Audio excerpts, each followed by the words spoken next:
Hi there, it's Barb at Stamping for Beginners and Beyond. And today I want to recommend a paper trimmer to you. This one here is from Recollections, and that's Michael's brand. And I wanted to recommend this one because it has an extra feature that I really like. This paper trimmer, it's also very small compared to what I usually use. And I just wanted to take a minute and demonstrate this for you. This paper trimmer has a swing out arm so that you don't need an entire platform to measure your paper. You just use this swing out arm and then it folds back. And the other thing that I really like about this paper trimmer is that it has two blades. One is for cutting and one is for scoring. And even though I don't use this paper trimmer all the time for my cutting, I do keep it because of the scoring blade. And that's why I've chosen to recommend this one. There are a lot of great paper trimmers out there on the market, but I feel like I have to pick one. And I also like the fact that you can just go up to Michael's and use a coupon and get something that's not very expensive. It also has, it comes with it doesn't come with replacement blades, but replacement blades are available, and I'll show you how easy it is to snap those in. So I'm going to demonstrate. This piece of paper is an 8.5 by 11 sheet of paper, and most cards are made by, it's just a little ripped.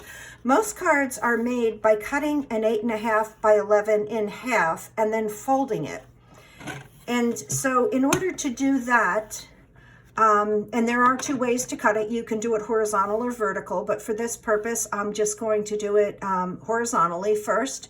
So that will be cutting it at 5.5 inches. And what you do is you just line it up there at 5.5 inches, put your top bar down, make sure that you've got your cutting blade and not your scoring blade, and just bring that down.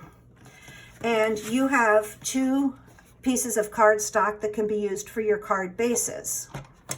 Now, this cardstock is a little bit heavier. It's 100-pound weight, and you can fold it without a cutting, without a scoring blade.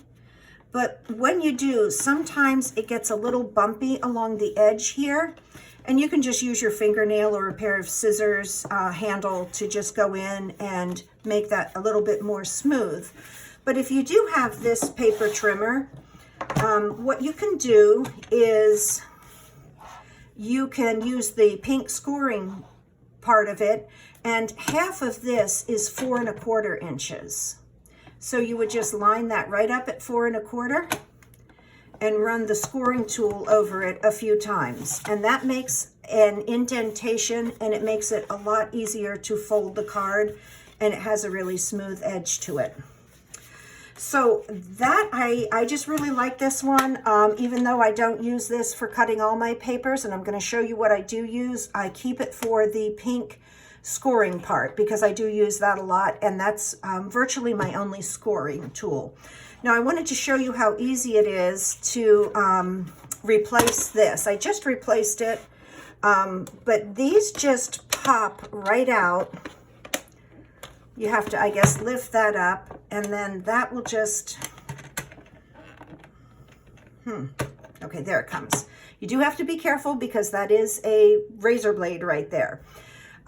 When your old one is dull, like I said, they do have replacements. I popped this one open already, but they come 2 to a pack, and you would just pop that one out, and then I'm going to turn it this way, and you just kind of wrap it around that plastic part and snap it in. Now, I have not been able to find a replacement scoring blade. I don't think they make those, just the cutting blades, but these last for years and years and years. So this is a great little tool, and I highly recommend that from Michael's. Now I wanted to show you what I use, and also vent about something. There are a lot of great cutting tools out there on the market. This is one that I've been using for honestly over 10 years. I love this one. This is my all-time favorite. It has a bigger platform, so you don't have to open the bar. It also has a cutting blade, and this is going to be my next blade when this one goes dull. I really like that because you get a lot more cutting use out of it rather than just using a partial blade, which is in the these here. So I do a lot of card making, so I do use this. And this comes in two parts. You have to unscrew this and put the blade in. And then this part down here is, I might need to get some scissors for that. Okay. Here they are. Okay, so this part here comes out, and this is the bar that your paper goes on. It's sort of like a self-healing kind of bar, but it does get used over time, and you have to buy a new one, which I have got right here. Now, the downside of this Fiskars thing is that they don't make these anymore. They don't make this, and they don't make the cutting bar. I think I can buy these because I think these probably go in the rotary cutting handheld tools. So I actually bought this bar on eBay, and then I realized it came about 2 months later, and it came from England. So I don't even know if I'm going to be able to get these anymore, and I'm probably going to have to switch and get a different cutting tool.